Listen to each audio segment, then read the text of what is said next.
we'd like to keep sending Americans over here. Okay, and I want to ask you well, a very special question. Mr. Williams, you are a very close friend of the famous writer Ken Kesey, and Mr. O'Shea, you have been wrestling with his son, as I understood. Can you say some memories about him and that period of time? Well, I feel that the trip to Bulgaria with the intense interest and love for Ken Kesey has awakened a latent seed that has reopened a new flower which might bloom into a long-range relationship with Bulgaria and Ken Kesey and the United States. I've known Ken Kesey and his family for quite a while. Ken loves wrestling very much in our country, and I think he'll be really excited to know that Bulgarians appreciate his writing and the relationship that he has with wrestling. I know he'll be really thrilled to hear that. Okay, and my last question is, do you want to come here again? Very much. I would like to come and visit for a longer period of time and bring my wife, and because I know she would truly enjoy Bulgaria. Yeah, I'd like to come back again, just to, mostly to experience the culture and stuff. Obviously the wrestling is great, but the culture is something that I'd like to experience. So I'll need a break though for a while. You guys gave me such a good time. I'm pretty tired. So. Okay, thank you very much. Especially for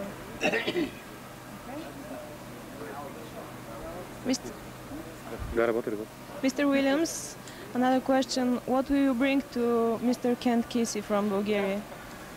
Since I've known Ken Kesey since I was a young man in high school and wrestled with him at the University of Oregon, it would be with a great deal of pleasure that I would relay to Mr. Kesey Lily's book and the Fila tape that she presented me to give Mr. Kesey, along with the song from Dari and at literature cultural event a few nights ago. Thank you. Thank you. Oh, everything is okay. Okay, thank you. Okay. Сега кой ще го опитаме? Добре.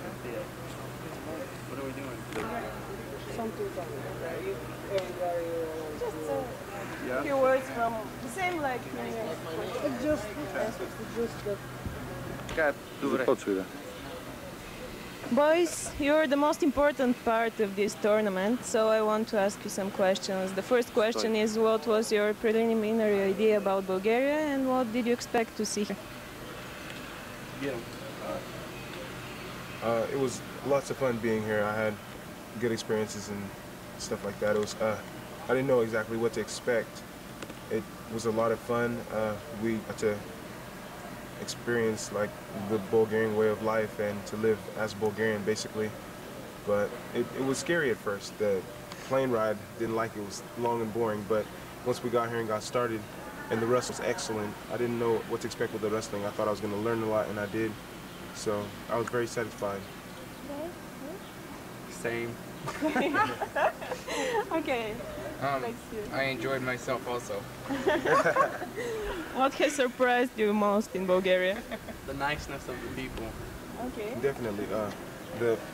The way they treat Americans, they treat us with open arms and love and care. I've never seen that anywhere around the world, anywhere. I thought the people were very nice too. Would you like to come in Bulgaria again? Yes, soon. Definitely. I'd love to. Real soon. Yeah. Thank you, boys. Освен чат, някой друг ще го питаме ли нещо? Анди?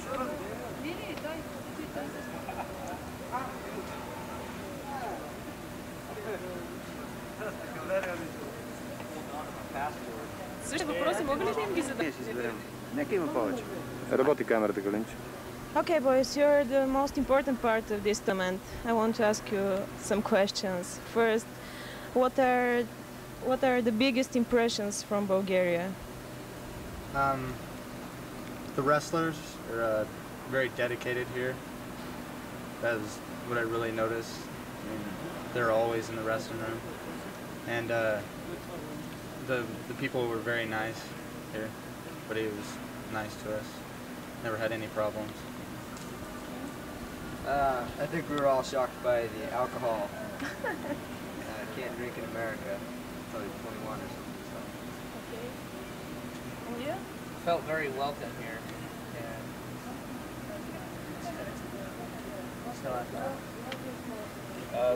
My biggest impression was the scenery. I like the mountains and stuff. It's much like where I live in Oregon, only the mountains are bigger and the trees are greener.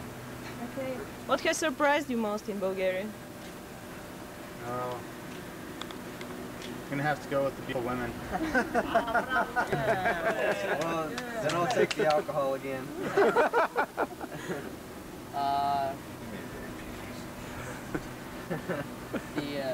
The nice hotels that we stayed at, very nice. What was the question? What has surprised you most? Surprised me?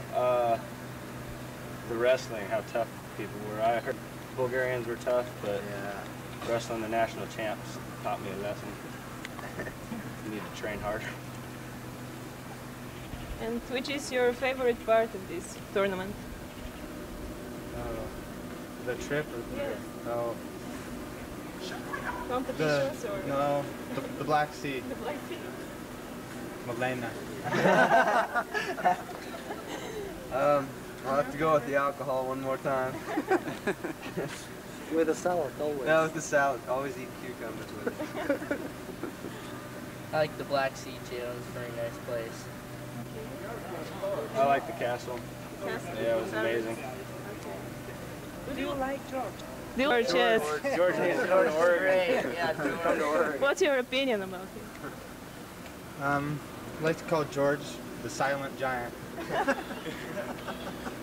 I like the way he took care of us. I mean, we always had a meal and stuff, and that's kind of cool. I like the way he treated us, and he was always making sure everything was good. His sense of humor. I like George's sense of humor. He's quiet, but then he jokes with you in a good way. Would you like to come once again in Bulgaria? I will someday. Yeah. I'm gonna bring my family. Me too. Yes? Yeah, I'd like to come back. The whole family. My The whole parents- family? Yeah, the whole family. They're coming. Okay, thank you. Thank you, guys. Silent giant. There he walks off the Изключвам ти това вече.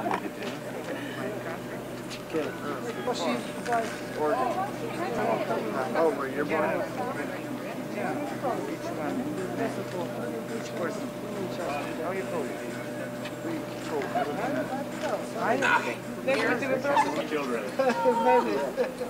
Many in 10, more than 10. Oh, I know. Like Mexican.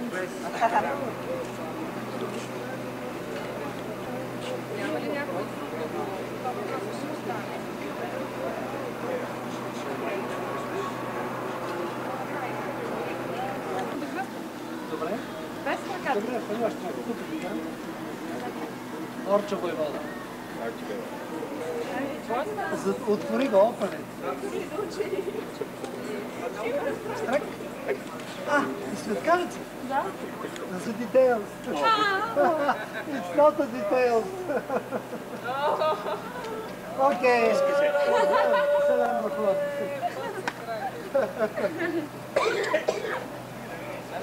Снимали ли? Да, както се бива. Ага. Да. Госпожо Кънева, вие сте една крупна личност.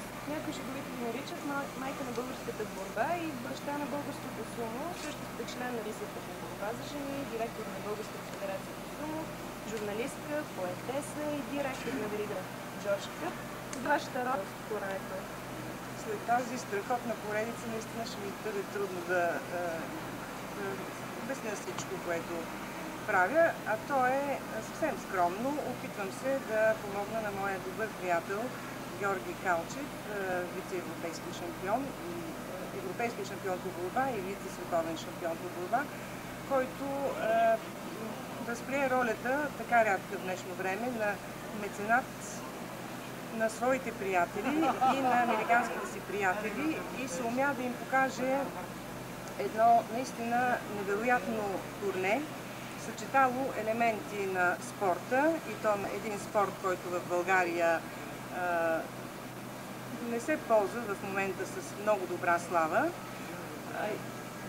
И към всичко това той се умя да добави културни елементи, поезия, музика, художествени изпълнения, артистични изпълнения, изобразителни изкуства и безкрайни развлечения за нашите гости. Благодарна съм, че той включи и мене в тази благородна акция и всъщност нищо ново не се е случило. Поезията и изкуствата винаги са съпровождали спорта още в най-древни времена. Надали съм надминала големите гръцки поети, написвайки само 3 химна посветени на спорта, като първият, разбира се, химнат посветен на борбата, Палестриада, след това химна на сумото, любимата ми напоследък федерация и химна на каратето, Петът карате, така че първите ми поетични изяви са свързани именно с борбата и с спорта. И сега в този спортните маратон на Жоро Калчев е последната ми стихосбирка «Надеждник» в Вятърна страда и в Дискотава на Велико Търново. Стихосбирах Дари и Калина. Те радва, че не станаха изненадани нито нашите гости, нито българите от това, че по един необичаен начин съчетахме поезията с череците и сърмите. И всички прояви, които съпровождаха, естествено най-главното беше борбата, всички прояви около тепиха, впечатлиха нашите гости и смятам, че и за в бъдеще бихме могли тази идея, която датира от дълбока древност, съчетанието на спорт с културни изяви, както много добре знаем от историята, че Олимпийските игри в Древна Гърция са били предхождани от поетични турнири. Най-добри поети са създавали химни, посветени на олимпийските герои. В сумото пък преди императорските турнири в средновековието участниците рикиши преди състезанията задължително са участвали в надпревара в стила хайко. И ако говорим и пък за моите поетични изяви, те са доста по-скромни от тези на древните ми предшественици. 3 химна имам, посветени на спорта. Това е химнат на международно. Файн. И време пехливалата, нали, по-прости хора, сега обучаваме и знаем какво надо и хората, занимавали с борба всички.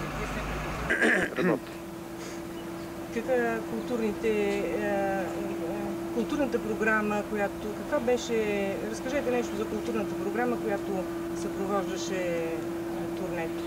Веригата Джордж Къп. Разкажете нещо за културната програма, която... Съпровождаше. Само да се сетим момченцето, от коя група беше.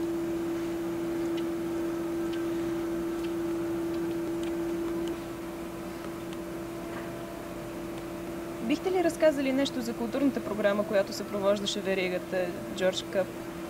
Не знам кое надделяваше, дали срещите на тепиха или културната еманация около тепиха, но наистина впечатляваща беше и втората страна на това необичайно турне. Културните изяви започнаха с монопоетон, на авангардистка скадир,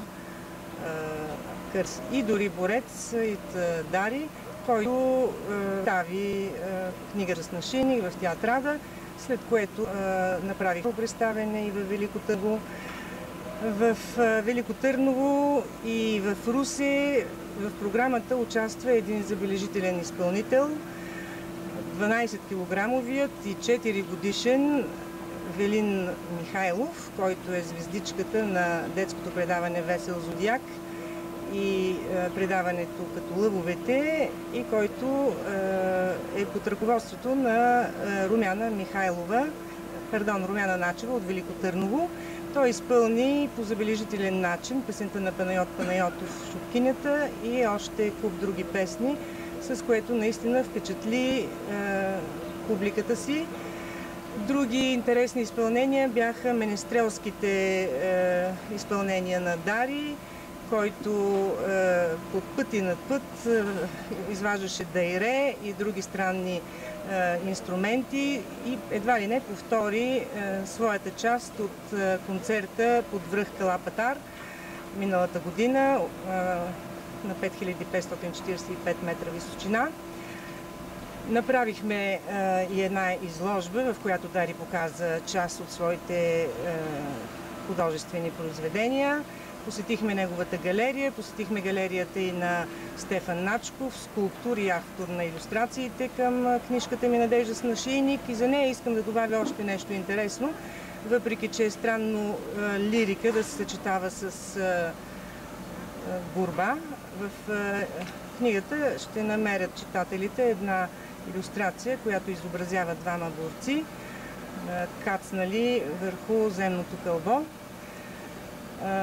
Радвам се, че никой от зрителите и участниците в това спортно-културно турне не се задави от необичайния коктейл от спорт, музика, художествени изкуства. Напротив, мисля, че всички си тръгнаха с чудесни впечатления и с желанието още веднъж да вкусят от коктейла, чието майстор е добрият човек и прекрасен спортист Жорж Калчев. Благодаря. Чудесно, много хубаво. Работи. Господин Калчев, вие сте майсторът на един необичаен за българската спортна действителност коктейл от борцови хватки, поезия, музика, художествени изложби, туризъм, безкрайни развлечения. Как стигнахте до подобна идея? Първоначалната идея тя се имаше в мен. Аз като спортист национал повече от 2 години, тия обиколки по света, всичко това някак си беше част от мене. И при приключване на спортната ми състезателна дейност, естествено, това, което е естествено да продължа тренерската си дейност, което беше наистина за мен един много приятен момент, нали, да се занимавам, да предавам умния опит на младите. Те поглъщаха всичко. Резултатът беше на лице за 6-7 месеца. Отборът на ЦСКА, който аз водех, стана шампион на България. Едно признание, което за мен е много важно като удовлетворение от моите тренерски качества. Същият отбор бях обещал като награда да заведа на някои от турнетата, които имах възможност да устроя. И на едно от тия турнета в Щатите всъщност се зароди идеята да направим този екшенж и с тамошните ми приятели, американци, треньори от федерацията, решихме те да ни включат Гария в техния. Те си имат World Tour, такъв Tour du Monde всъщност, който провеждат взаимно, и оттам започна и първия екшенж. Те идваха тук, а ние натам. След което аз реших да направя нещо именно по-оригинално, нещо, което на мен ми е липсвало в самата кариера. Огромното напрежение от съсния, хотела, залата, аерогарата, обратно, затворен кръг, липсата на това малко свободно време, което да излеземе след състезанията, да се запознаеме с примерно един град като Токио, да разгледаме някои от известните забележителности на Токио, на Мусана. Просто ние сме обиколили света. Казал, че го познахме и решил да правя именно нещо като тая, спорт и културата, да го направя, като и трудно е това. И с годините просто натрупах опит. Това е едно така традиционно турне за екшенж. Нашите визити в последни са малко така по-трудни, по-рядки, а от финансова гледна точка са малко по-трудно осъществими, но за сега успявам. Подготвяме за октомври пак едно турне обратно към Щатите. А от тук нататък подробностите просто следваха основна идея. Смесването на тези неща, този коктейл, както вие се изразихте, имаше за цел две неща. Първо, да защити българския спорт и в частност школата, българската школа по борба. И от друга страна да покаже на света и в случая на американците най-добрите страни на България, нейната красота, нейната богатствата на тая култура, натрупана през вековете на този Балкански полуостров, които ние по много добър начин сме съхранили. Всичко просто зависеше от мене как ще успея да ги покажа и как ще успея да ги събера и да ги така да се балансира програма. Това е най-трудното в цяла тази демо. Самият такъв аспект с други програми много. Те трябва да тренират да имат и между. Освен това партиите стройвах културни да са в тях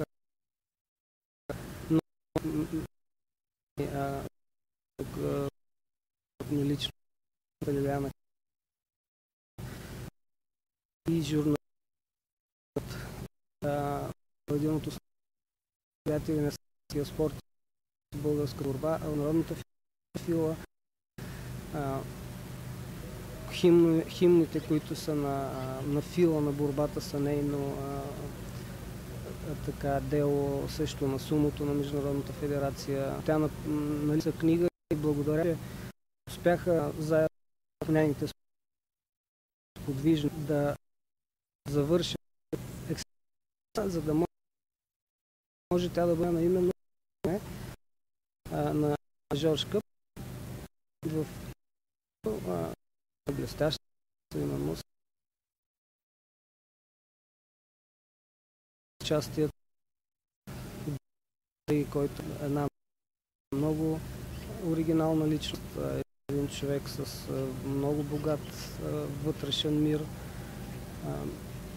Там попаднахме на някои открития, едно от които е малкият Велин, 4-годишният Велин, който просто е една звезда и който скоро време цяла България, може би и светът ще я научи за него. Благодаря на Румяна Начева, която е негова менажерка, за това откритие и че ме включи, така че успяхме да се включим в програмата на Жорж Къп.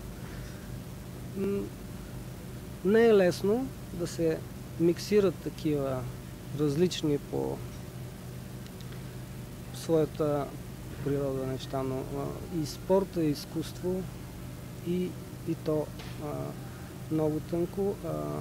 И това, което аз правя, своего рода се явява нещо ново и се надявам да успеем за бъдеще да подобряваме нивото и качеството на тази програма, която е така доста сложна по своето същество. Какво означава призът Жорж Къп, който тази година бе връчен за първи път? Ами, вижте, значи самият турнир вече е много популярен в Щатите. Фактът, че при отпътуването си Уейд Женова, моят добър приятел, и федерацията американската при изпращането казва, че просто вие ще сте щастливци на момчетата, които са идвали и треньорите. Вие отивате на един от най-интересните и най-хубавите турнири. Просто сигурен съм за вас, съм спокоен. Знам вече 7 година, че това е едно от най-добрите турнета. Като имате предвид, че изпращат над 10 отбора в Южна Африка, Австралия, в Европа, ама ли в другите, така, по тази тяхна програма. И това е достатъчно признание за мен, висотата и това за усилията на целия екип, който работи, тъй като наистина е един екип, без който аз не бих могъл да направя абсолютно нищо. Просто хората, с които работя, Лили Кънева, План Венчев и няма да изборявам всички, тъй като и по места имам хора, треньори и от местните клубове и медии, нали, партньори, с които работим. На всички тях много огромно благодаря. Без тях просто блясъкът и висотата на това турне е невъзможно. Ще имате ли сили до година да организирате подобно турне? Ами, надявам се, убеден съм. Просто с тези хора, с тези приятели, които има, хората, които обичат истински този спорт и България, защото аз пак искам да напомня това нещо като идея и като основна моя цел е да защитя имиджа на България и да покажа, че ние сме наистина една малка, но велика страна с една богата култура, с един много гостоприемен и добър народ, интелигентен. Това го показахме и в срещи, които проведохме между американците, юношите и американския колеж, английските гимназии по места, които са английско говорящи. Те просто останаха възхитени от интелекта и от подготовката на нашите младежи и познанието им за света, тяхно отношение към нещата. Разбира се, че ще мога да го проведа, сигурен съм. Самия факт, че се ангажирам да поема разходите на призьора на Жорж Къп, Анди Ровър в случая, искам да спомена, нали, да поясна, че това е наградата за най-добър американски борец на веригата. Това са всички състезания взети заедно. Определя се от самите треньори, които са американските. Правим един такъв съвет. И моето мнение и мнението на организаторите на турнира, определяне най-добрия от всички турнета. В случая Анди Ровър спечели този приз и до година той е гост на Жорж Къп, на организаторите, като включително и билета дори ще му бъде изпратен да присъства на следващото турне и може би той ще връчи пък купата Жорж Къп, която той от сега за щатите, на следващия призьор.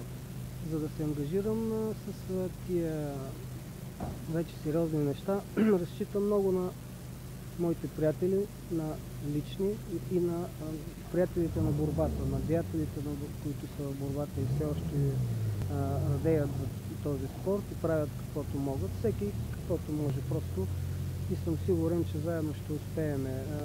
Лите, спомена на бързо, към ДНВ братята вътре, които веднага се отзовават. От Матеев, от Джинпром, и много други, които просто съм сигурен, че с тяхната помощ няма да имаме никакви проблеми, дори ще го правим все по-добре и добре това турне. Благодаря ви и желая успехи за бъдеще.